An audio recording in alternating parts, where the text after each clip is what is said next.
My story pretty much began when we moved down to Linc. I started waitering, restaurants, that type of thing. I eventually started managing nightclubs. I'm not going to mention names of the nightclubs, but it started with alcohol.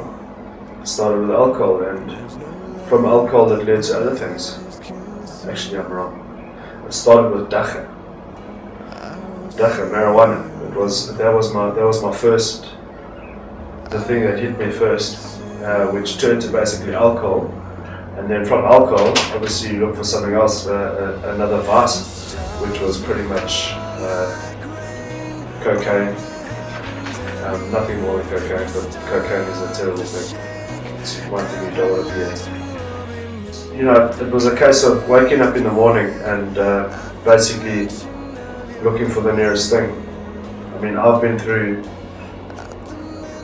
I'm going to be dead flat honest now, I've stolen from my own family, my brother, my parents, their best friends that were staying with us at the time, and it's just that craving, and you've got to have it. My emotional state at that time was, I wasn't happy until I wasn't fulfilled myself unless I had either the alcohol or the drugs.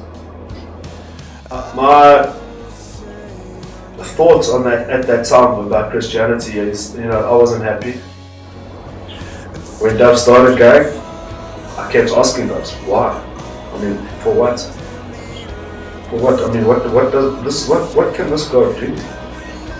What can he do? Why can't you just live your own life? And I wasn't happy with Christianity at that time, and I didn't want anything to do with it. My first experience being at church was, I walked into church, I stood in the back, right at the back. I remember I stood in the doorway in that first little church that you guys had, and I stood in the back and I just sang and I sang and I sang and I sang and I followed the words. And I thought, if my brother, who I love and adore so much, can give me the truth, well, just tell me that this God is good, I thought, okay, well, I'll believe him. So I thought to myself, maybe if I could get, maybe if these people pray for me. I mean, I didn't know these people at that time. Maybe if they pray for me, then my life would be different. Maybe, But I didn't believe it, and that was the biggest thing. The main thing that turned my life around was 30 guys with one love, actually, two loves, like I said.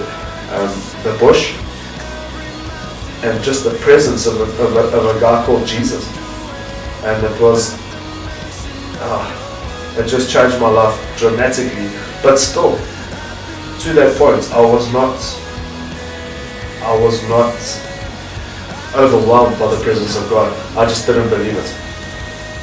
I've had many turning points, as you've heard, but the one thing about Mighty Men was just the amount of men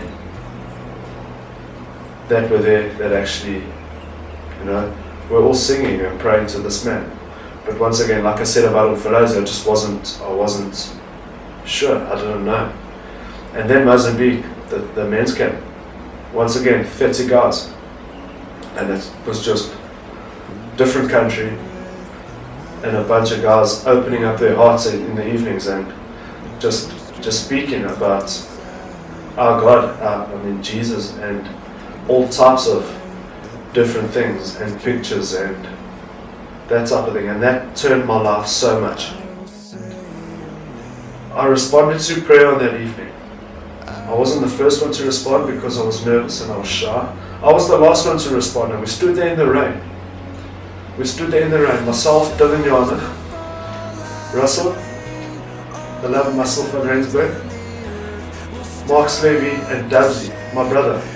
My brother hit me in the chest on that evening and said to me, listen, Ryan, this is not you. Put your shoulders back, put your chest out, and be who you are. Be who I looked up to for my whole life. And here I am, and I'm putting my shoulders back, and I'm putting my chest out, and I'm going to do my utmost to fulfill what I've got to do in God's life.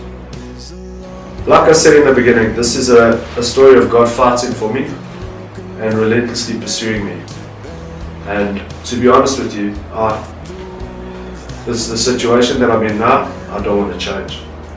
I want to know what God's going to do in my future.